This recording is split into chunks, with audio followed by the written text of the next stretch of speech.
enfin aimé. Quand par la nuit, comme un voleur, désertant l'énervante alcôve, de tes bras altiers je me sauve, sans force, sans voix, sans chaleur.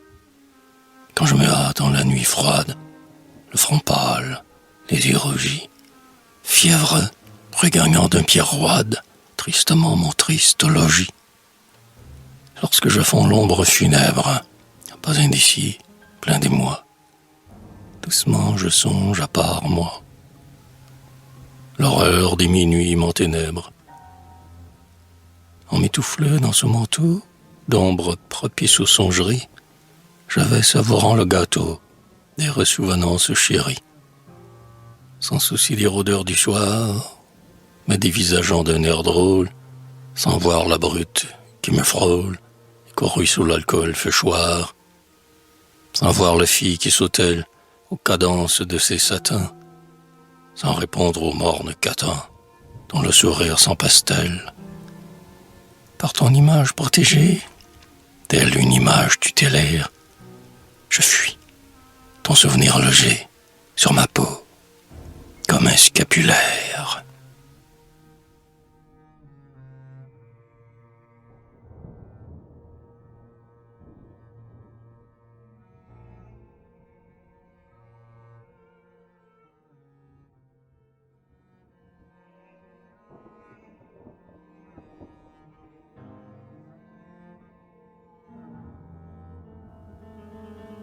Ô toi sans colère le vent, lamentable, la girouette sans diable, grince, pirouette, sous le ciel noir qui va pleurant. Dans sa robe de pénitente, là où la lune a l'œil mauvais, que m'importe. Je vais, les nerfs dolents, la chair contente. Ton arôme vivace et fort dans ma chevelure se joue. L'âme de tes caresses d'or sur mes lèvres et sur ma joue. Au sein des brumes, par la nuit, sur mes pas ton bouquet s'étale. Et de ta chair, pulpe et pétale, le cœur subodorant me suit. Cœur qui me grise et me protège de tous ces esprits parfumés. Dans ces senteurs, tendre cortège, je m'avance, les yeux fermés. Croyant encore, sous le ciel d'encre, être blotti dans ton chignon. Au creux de tes seins, port mignon, où mes désirs ont jeté l'encre.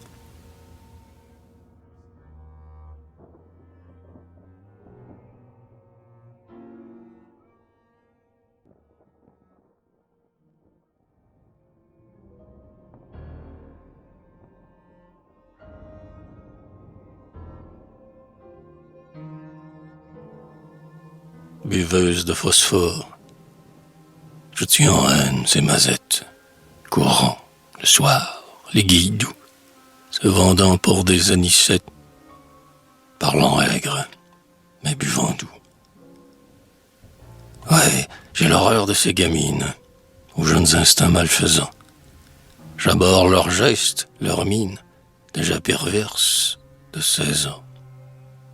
D'un vice-niais fleur précoce, s'étiolant en une nuit, que glaner dans ces tristes cosses, leur corset, où niche l'ennui. Elles portent des gorges plates, sans nul frisson avant-coureur, plutôt aimer vraiment ses lattes, à faire haïr la maigreur.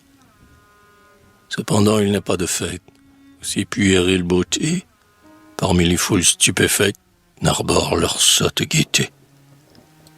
Noceuses, la nuit, pour leur robe, le jour, travaillant pour leur faim, d'aucunes sont fleuristes probes, d'autres blanchisseuses de faim. Par-ci, piqueuses de bottines, et par-là, piqueuses de gants. Les autres taillent, libertines, la chemise des élégants. Leur nid, cela vaguement sorde, où rôde un musc de mauvais lieu. En tête du lit dur luisarde, quelques vierges ou quelques bons dieux. Quand les guignons les abandonnent, elles épousent des coucous, sans cœur ni sexe, qui leur donnent moins d'heures douces que de coups. Chez elles jamais rien n'accuse les tresseaux d'un tempérament. Sans passion, sans excuse, elles se livrent bêtement. Leurs amours sont des flâneries.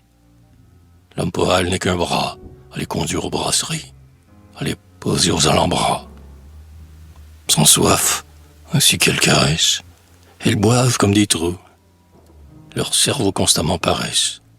Elles n'ont ni mots, ni froufrou, et conservent aux équipés intactes leurs minces raisons. Ô désespérantes poupées, dont le ventre est rempli de sons. Elles n'ont ni désir, ni rêve, ni rire intelligent, ni pleurs.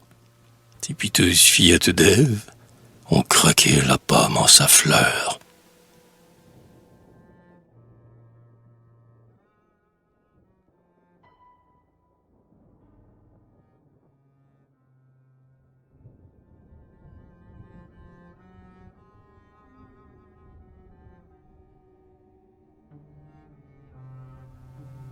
Artistes, mes frères, poètes, idéalisons nos plaisirs en ne livrant jamais aux bêtes nos insatiables désirs.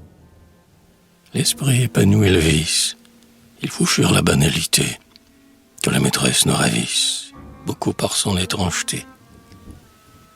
Il est de ces femmes bizarres, dans leurs terribles arsenaux, étincellent des armes rares, qui recueillirent d'âpres fourneaux.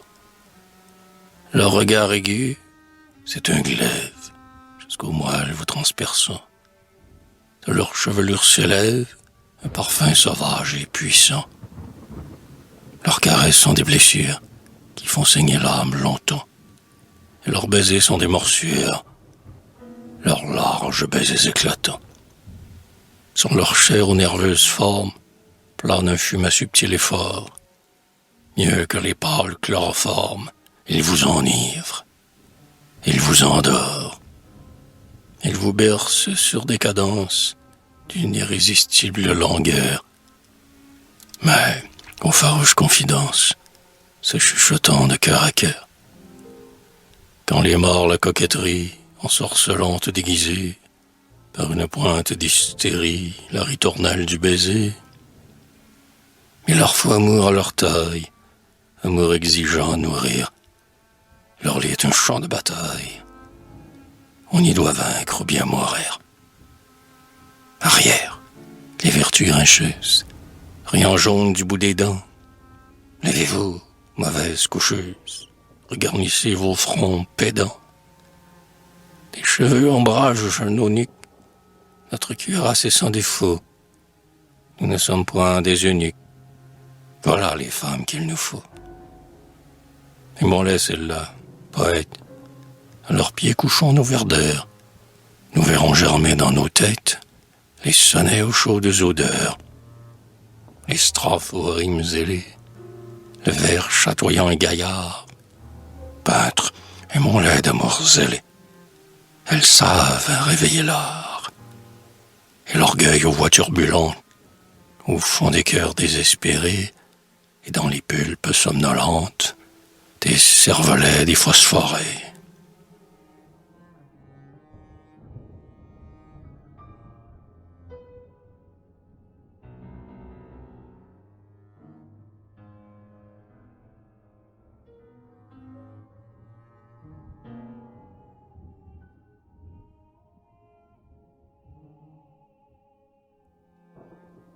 Ton clair magasin, aux modistes, plonge dans le ravissement. Mes yeux, mon cerveau d'artiste, subjugué merveilleusement. C'est une serre tropicale où, par un éternel matin, rayonnent des fleurs en satin, en soie, en velours, en percale, plus séduisantes que tes pleurs ou que tes peignoirs de bataille, apparaissent les fausses fleurs qu'aux élégantes tu détailles. Déserte le banal boudoir, car je lui préfère la flore, bizarrement versicolore, dont s'ébourive ton comptoir. Je crois, en franchissant la porte de ce jardin capricieux, que l'aile des rêves m'emporte, loin, bien loin, sous de nouveaux cieux. Dans leur fantastique corolle, à ton sourire épanoui, éclatent en chœurs inouïs, des végétaux sachant leur rôle.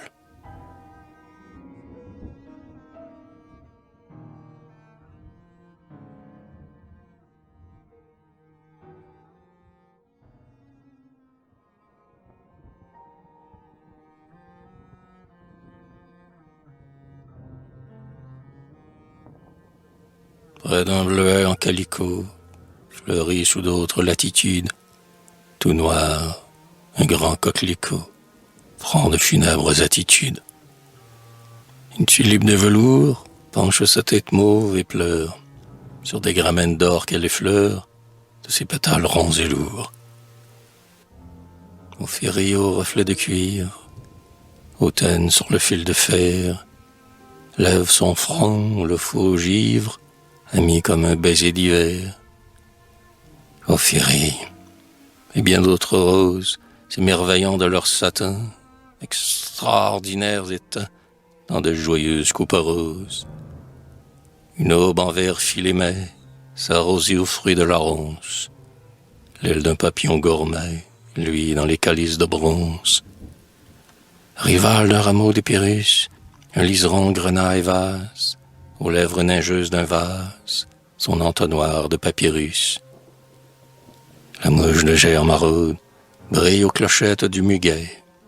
La citoine aux yeux d'émeraude, dans les narcisses fait le guet. De flamboyantes renoncules arrondissent leur taffetas. Oh caprice, que tu montas sur de fabuleux pédoncules.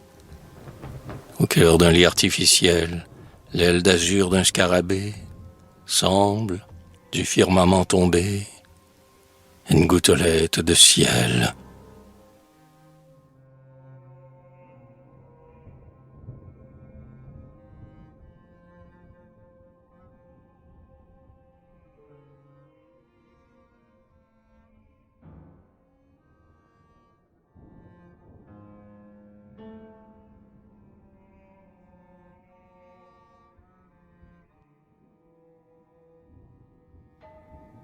Ô région déconcertante, par sa naïve absurdité, qui me séduit, qui me tente, adorable en sa fausseté. Où te lèves-tu, soleil pâle, dont les rayons inexpliqués, sur ces chers bouquets compliqués, versèrent l'éclat et le hâle? Sous quel ciel, par quel degré, croissent ces rigides corbeilles, que ne vient souiller nul engrais, que respectent les abeilles? Dans quel mystérieux grenier s'emmagasinent leurs semences? D'où leur viennent ces soins immenses? Quel surhumain jardinier, en un jour de folie étrange, osa rêver votre beauté? Fleurette dont rien ne dérange la sereine immobilité. Sa fantaisie aux doigts agiles enlumina vos fins émaux, et sut implanter vos rameaux dans de merveilleuses argiles. Loin par-delà l'océan vert, doit germer cette flore unique. Aucun savant n'a découvert le secret de sa botanique. Sur quelque rivage écarté, c'est un paradis. Oh merveille, sans lendemain comme sans veille, fait de couleurs et de clarté. Cet Éden fécond en mystère a proscrit immuablement de ces impossibles parterres l'odeur, le bruit, le mouvement.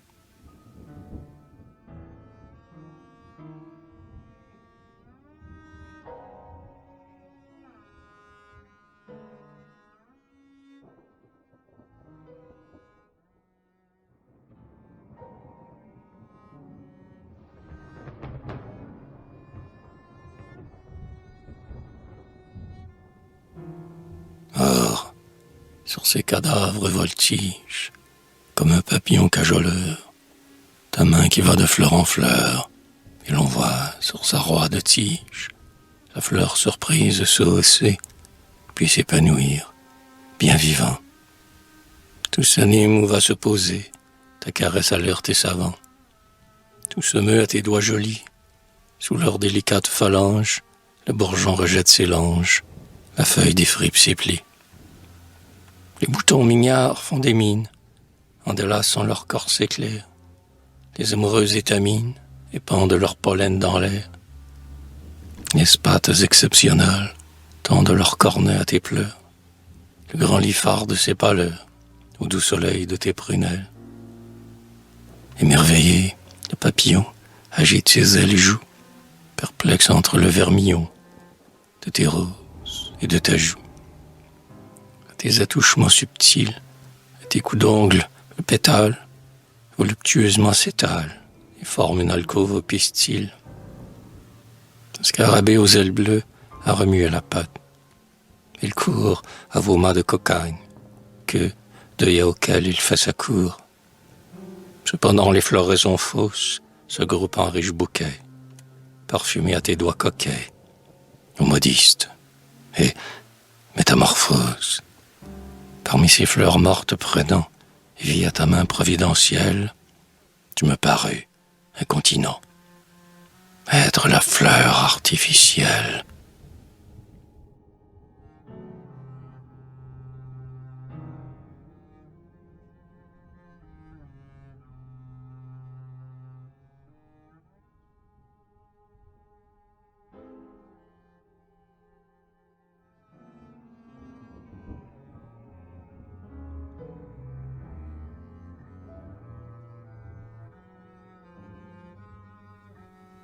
Vierge byzantine, dans son impalpable peignoir de tulle noire, sert-elle est plus originale que virginale.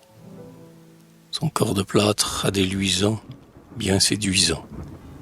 Il semble, en le crépon morose, un éclair rose. Paraissent un jaseur les baisers, inapaisés, s'envole vers ses chairs ravies, tièdes d'envie. Elle est exquise de beauté et de bonté, mais à travers l'eau basse souffre, brille, j'en souffre. Aux yeux tristement éblouis, quelques louis. Pourquoi m'apparaître vénal, l'original? Pourquoi faut-il que l'affligeant et bête argent, au bout de ta sûre caresse, nous apparaisse?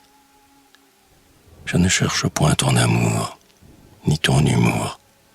Cesse de languir ton échine, belle machine. Laisse-moi donc, je ne veux pas de tes appâts, ni de ta bouche trop savante, et qui s'en vante. Sans poivre éclate mon menu. Je suis venu pour voir tes payeurs de champagne et tes compagnes. Pour vos rires, pour vos refrains, gais et sans frein, je suis venu pour voir du rouge, aimable gouge, du vert, du bleu, du cramoisi, du jaune aussi, pour humer les aromates de vos pomates, pour noter les parfums rôdeurs des mille odeurs qui sont l'encens de votre turne, pétaciturne. Sur les lambris du Mont doré et mordoré, en une pétulante tache, le corps détache sa silhouette et ses contours aux vifs atours. Pourtant, obsédante, équivoque, ce coin m'évoque, en son monde pâle et pimpant, se découpant, sur des fonds où l'on voit se suivre l'or et le cuivre, les vieux chefs-d'œuvre byzantins, où, mécatins, luisent les vierges chlorotiques, des bons gothiques.